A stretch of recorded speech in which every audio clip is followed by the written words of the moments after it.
working with him, I was a little shy around him because I had, believe it or not, guys, I hadn't seen Taxi, and Taxi was this huge success, this mammothly popular show at the time, but I hadn't watched it. So I was a little coy around him, but I was able to sort of witness him working. And here I was, all, I would ask questions like, what is this? What is this? What does this do? What am I wearing? What's this, mechanism? And you could tell that he didn't have to worry about any of that in order to be in the scene and be present, because there's the moment in the scene. I think it's where he's assessing. He's come across the human, the weakling human, the Vulcan woman, and the young Spock, I guess, and he's assessing what to do about it. And he sees the what is the thing that brings you up to the Communicator. The communicator, and he picks it up, but instead of putting it to his face, to his mouth, he says, "Beam me up," and Nimoy has to say, "Cut, Christopher." When you pick that up, you're speaking into it. And he's like, "Oh, okay." and so action, and he does the whole speech, and he does the pacing, and the moment comes, and he leans down and he discovers the communicator, and he does it again. Beam me up.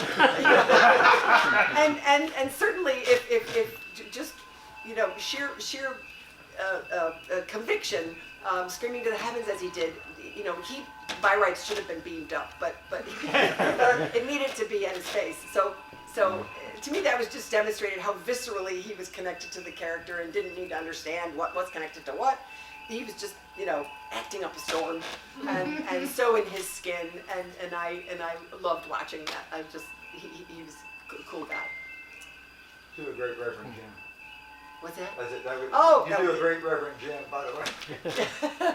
That's Christopher Lloyd all the time. Yeah, Joe. How was it working with Merritt Butler? Oh, not a lot of people ask about Merritt. Talk about tragedy. He was one of the first in our community to die of AIDS as a young man, and I feel terrible that his as I recall at the time. Maybe this was a couple of years later. Did he die in '86? Maybe. Mm-hmm. His mom and dad. I think I remember got word at the time that they came into town, and I certainly was thinking there was going to be some notice for some sort of a gathering honoring him, and there was nothing. It happened, and it was just so sad. I think his mom and dad didn't know what to do or how to handle it. I guess it was all too overwhelming at the time. Maybe they didn't know he was gay. Maybe he wasn't gay. I mean, I don't even know really, honestly, what the story was. But this was a deeply talented kid. Oh my God! And I say kid. He was my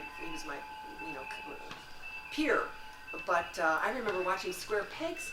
Was it at the time? And I thought, wow, this actor's a chameleon.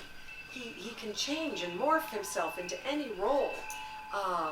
He was so generous to me, Joe, on the set, willing to sort of, connect and play around. And I remember thinking, I think I'm letting him down a bit because I was so serious and so nervous about fulfilling my what I was hired to do, that I behaved differently. I wasn't my normal let my hair down and hang out self. Like he wanted to dance and sing, and I'm like, oh, that's not happening. I gotta focus. This Savix stuff has got me overwhelmed. It's sort of difficult. I wish I kept a diary, but I just remember feeling I'm not doing this very well, and I'm going to be fired.